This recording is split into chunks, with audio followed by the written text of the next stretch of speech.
Bismillahirrahmanirrahim. Assalamualaikum warahmatullahi wabarakatuh. Apa kabar anak-anak yang soleh dan solehah? Alhamdulillah, luar biasa. Allahu Akbar. Baik anak-anak hebat, bertemu lagi di pembelajaran tematik kelas 3 bersama Bu Titin. Baik anak-anak yang soleh dan soleha, sebelum melanjutkan pembelajaran, kita buka dengan mengucap basmalah. Bismillahirrohmanirrohim.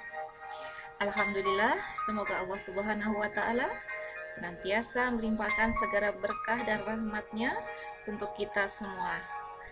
Allah mudahkan, Allah lancarkan dalam kita tolabul ilmi hari ini. Amin, amin, ya robbal alamin. Baik, anak-anak Bu Guru,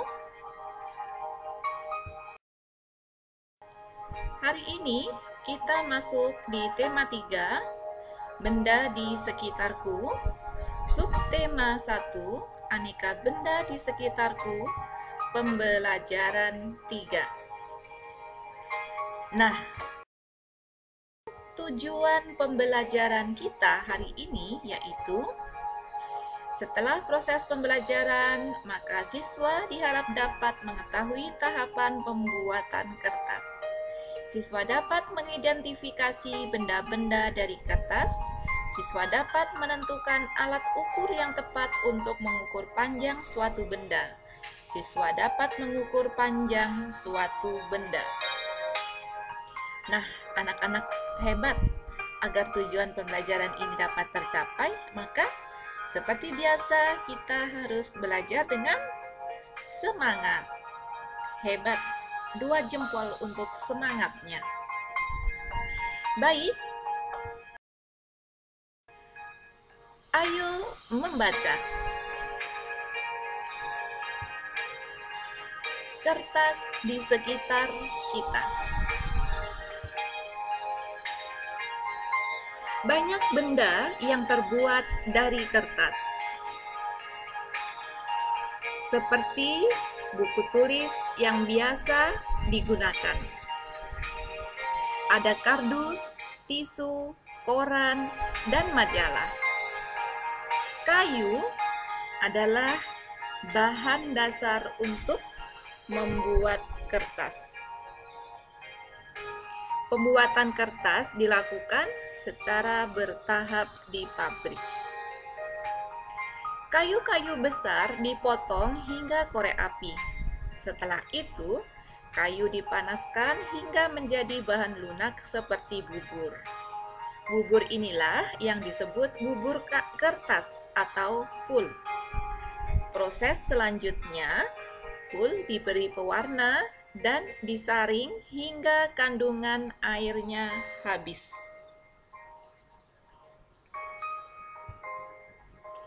Pul yang sudah kering meninggalkan ampas berupa serat selulosa yang saling terkait.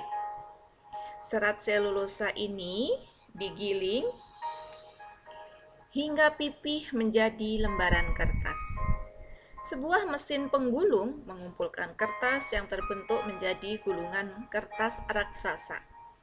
Gulungan kertas ini kemudian dipotong menjadi lembaran kecil sesuai ukuran yang dikehendaki.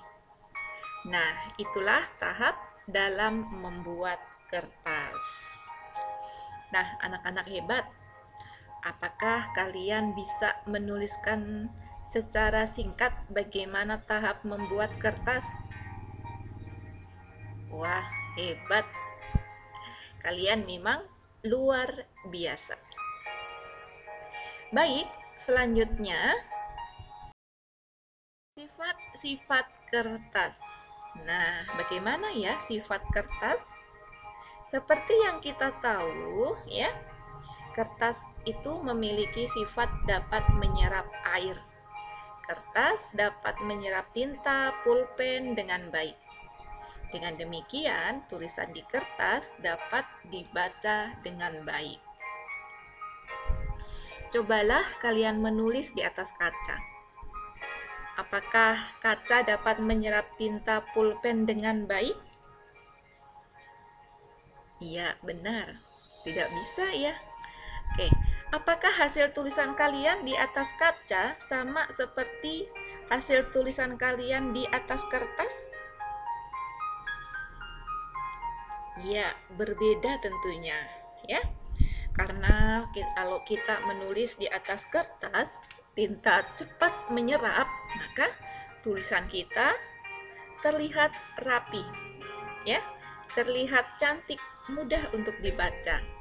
Beda ketika kita menulis di atas kaca.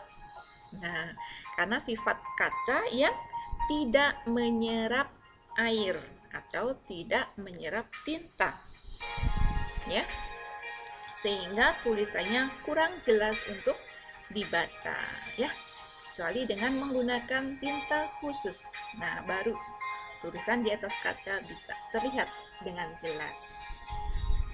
Baik, anak-anak soleh dan soleha, sebuah fakta menunjukkan kalau kita menghemat 1 ton kertas, berarti kita menghemat 13 batang pohon besar. Wah, banyak ya. Ternyata untuk membuat 1 ton kertas memerlukan 13 batang pohon besar. Nah, fakta yang luar biasa. Apa yang bisa kita lakukan untuk menghemat kertas? Apa kira-kira? Ada yang tahu?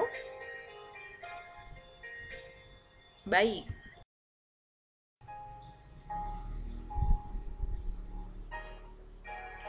Udin dan teman-temannya berpendapat tentang cara menghemat kertas. Bacalah pendapat berikut. Kita baca pendapat Udin ya.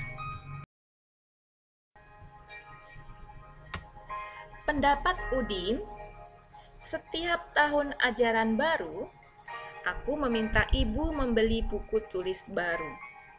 Sekarang, aku akan menggunakan buku lama. Buku lama yang halamannya belum terpakai. Jika ingin terlihat seperti baru, ganti saja sampulnya.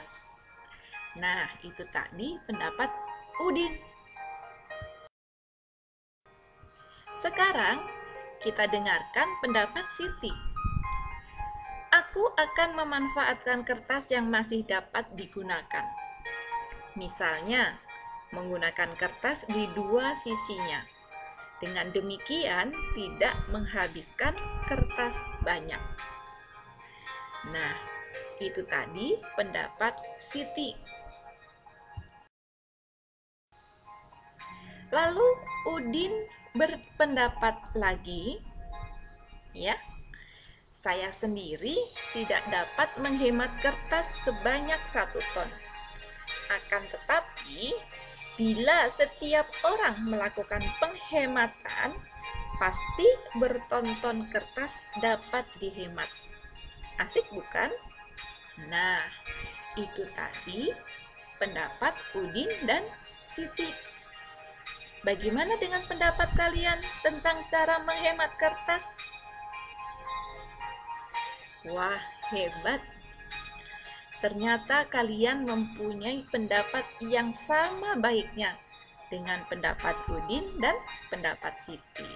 Ya, kita semua harus menghemat pemakaian kertas. Ya, kita bisa menggunakan buku-buku yang lama yang masih kosong halamannya.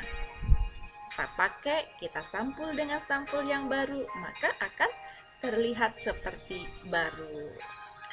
2 jempol untuk semuanya. Ayo mencari tahu.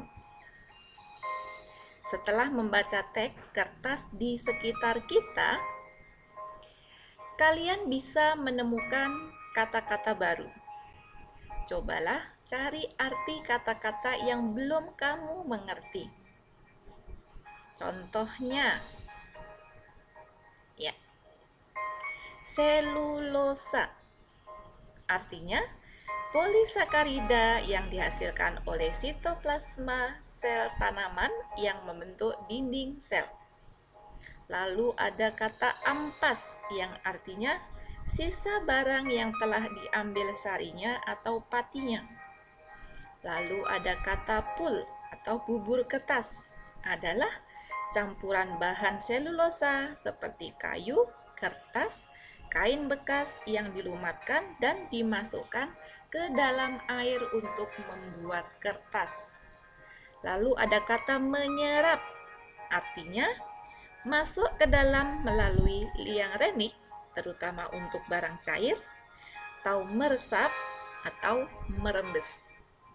Nah, nanti kalian bisa menemukan kata-kata baru. Jika kalian belum paham, kalian bisa mencari di Kamus Bahasa Indonesia atau kalian bertanya kepada ayah bunda yang ada di rumah. Baik, anak-anak hebat, anak-anak yang soleh dan soleha. Kertas dapat digunakan untuk menulis. Lalu, apakah kertas juga dapat digunakan untuk membuat alat musik? Ya, ternyata tidak dapat. Mengapa? Iya, karena sifat kertas yang ringan dan mudah sobek. Alat musik biasanya dibuat dari bahan kayu berpadu dengan kulit hewan. Contohnya gendang. Cara bermainnya dengan dipukul. Iya, seperti contoh gambar di samping. Baik, anak-anak hebat.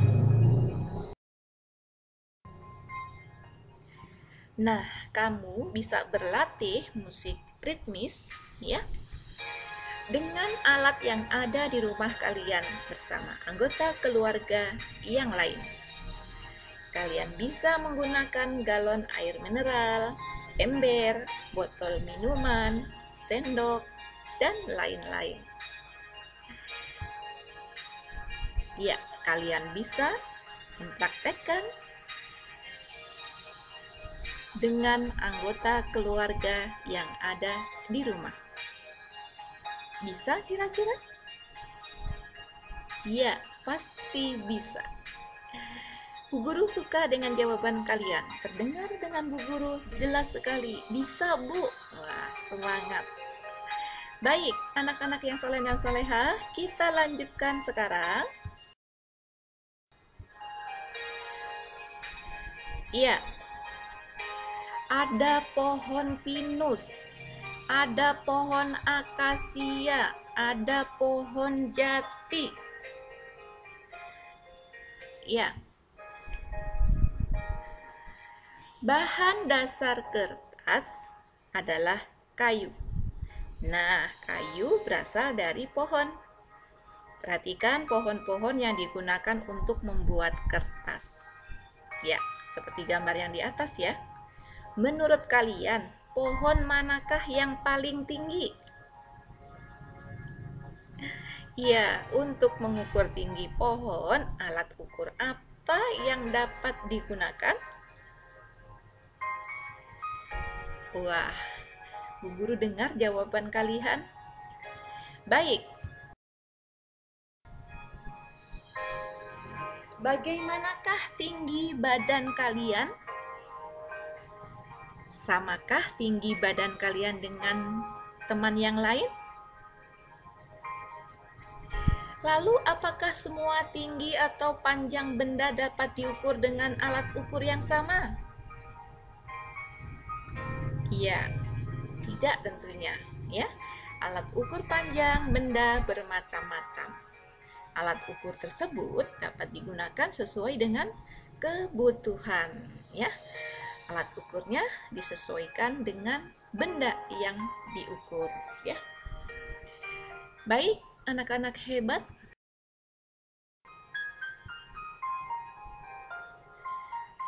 Ada yang tahu gambar apakah ini? Ya, benar. Meteran pita. Ya.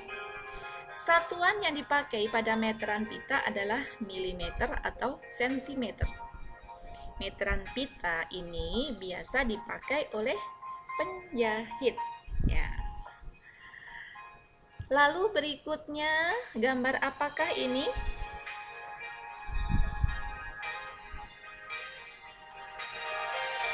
Ya, benar sekali.